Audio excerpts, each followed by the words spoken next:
When I was in Russia and working in the education department in one of the universities, I was particularly concerned about nursery education and how small children develop. And broadly speaking, the prefrontal cortex, responsible for impulse control and for emotional regulation, is still in its early stages of development for toddlers. And toddlers operate largely from their limbic system. That's the primitive bit of the brain, particularly the amygdala, which processes emotions but lacks the regulation provided by the prefrontal cortex. That's a sort of helmet that goes over the top of the brain. And this makes their emotions raw, unfiltered, intense, going from love to fury in mere seconds because they haven't yet developed the cognitive ability to modulate their responses. Also, they have limited language experience. So I feel frustrated because you won't let me have that toy. That's not something they can say. Instead, they start screaming and crying and even saying, I hate you. Not because they truly mean it, but because that's the most extreme way that they can express their feelings. And the more language develops, the more emotional regulation improves. You also see this with people who are dealing with mastering foreign languages. In addition, toddlers are naturally egocentric. They struggle to see situations from another person's point of view. If a parent leaves the room, they don't yet have the cognitive ability to fully grasp that parent still exists and will return, and hence the process of separation anxiety. Their world is largely determined by their immediate wants and their needs. So when something doesn't go their way, the reaction is huge because they lack the ability to contextualize it. This is temporary, and I will be fine. That's not something a toddler can understand. Around 18 months to 3 years, many toddlers experience that intense separation anxiety, and this is because they're beginning to understand object permanence, the idea that people and things continue to exist even when out of sight, but they haven't yet developed the confidence in their secure attachment, and they might panic when a parent leaves, even for a short time, because their developing brain struggles to process the idea that separation isn't permanent. At the same time, toddlers are constantly absorbing new information, and their sensory and their emotional processing systems can get overwhelmed. Now, why am I talking about all this? Because really I want to talk about Donald Trump. You see the link, I hope. And I want to talk about Donald Trump and Zelensky. And what we're witnessing is a precarious moment in Ukraine's struggle for sovereignty, not just over its land, but over its wealth beneath its soil. And the breaking news that Zelensky is set to sign a minerals agreement with the United States comes in the middle of this backdrop of high-stakes diplomacy, back-channel talking between the US and Russia, and the looming figure of Donald Trump throwing a temper tantrum, a toddler temper tantrum, lots of T's there, a bit of alliteration.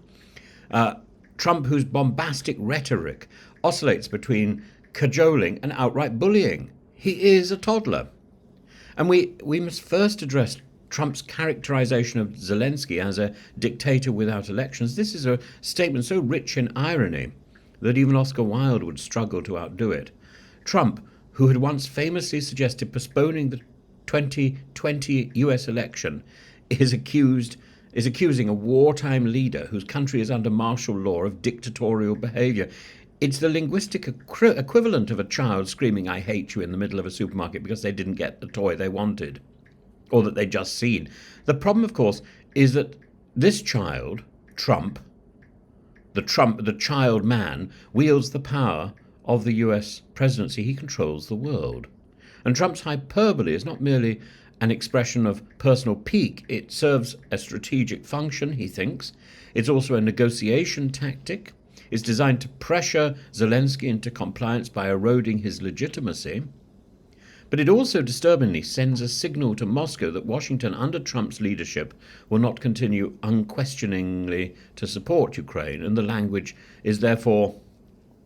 So even if the language is a performance, the consequences of that language are real. And at the heart of this latest controversy is Ukraine's vast deposits of rare earth minerals, lithium, titanium, uranium, and semiconductor-grade neon gas.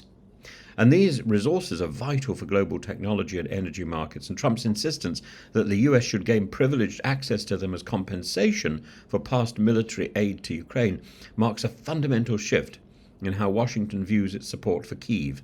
No longer an alliance based on democratic principles, but a transactional deal, minerals for missiles, and minerals paid in arrears, paid for stuff you've already had. It's like giving somebody a present and saying, and now we want payment for it. I can well understand that any future arrangement might involve a negotiation about some sort of mineral exchange, but for it to be predicated on what you've already had, that seems rich indeed. Zelensky's initial rejection of the proposal, "I can't sell our state," was a rare moment of defiance. However, the reality is that Ukraine needs American support to survive.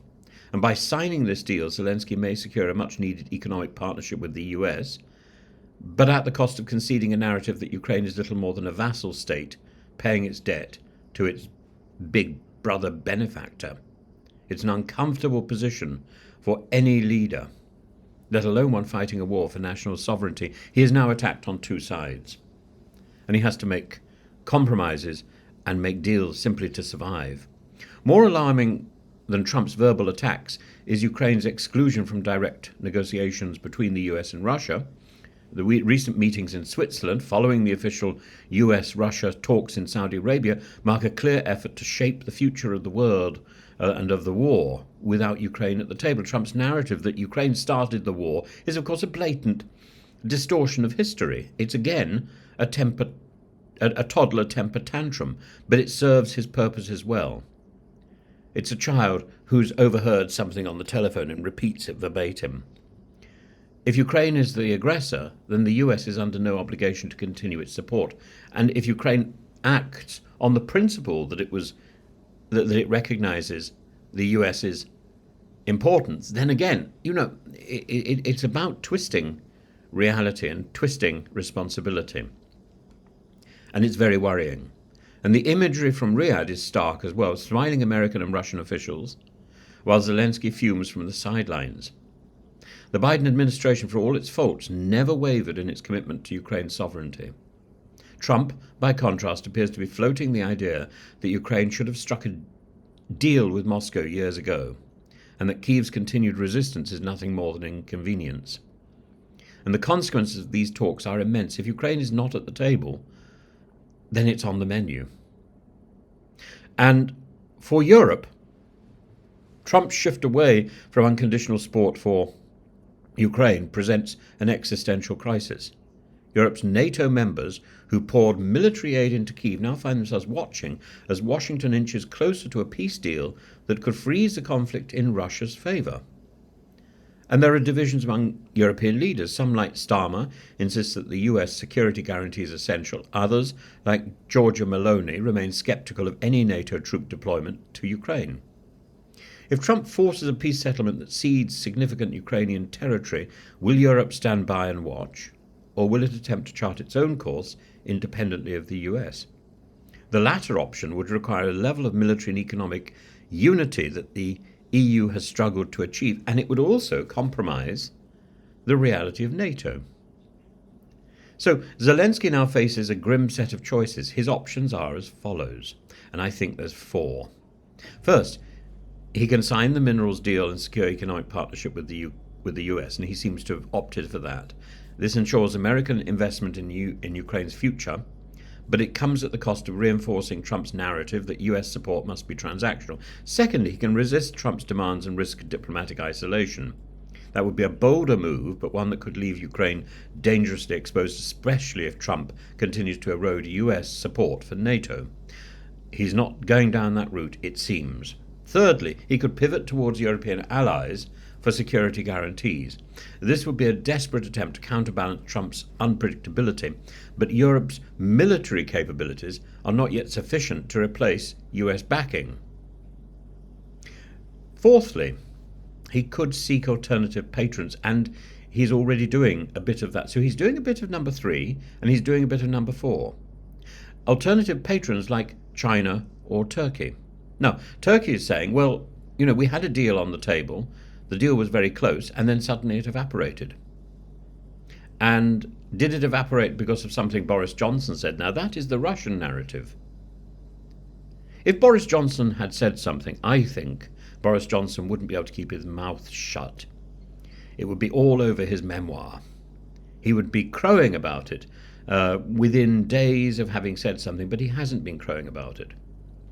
So I think this is not necessarily true. I think Boris may well have supported Zelensky's decision. That's a different matter. I don't think Boris was whispering like Yargo in his ear.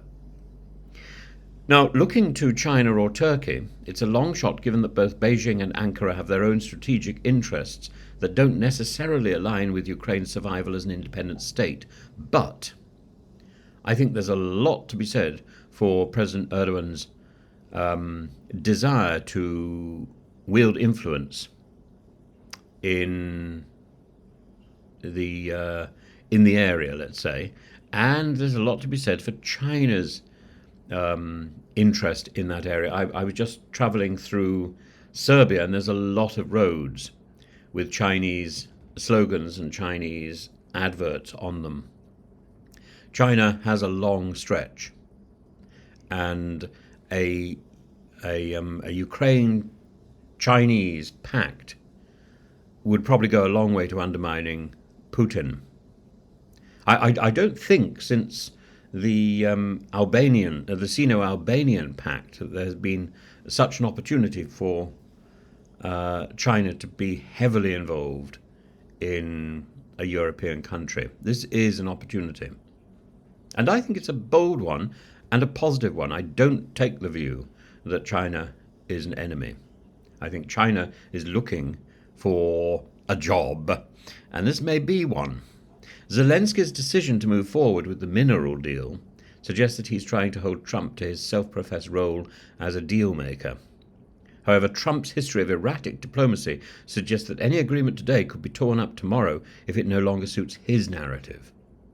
And in the coming weeks, we're likely to see Ukraine's exclusion from key negotiations as the talks progress.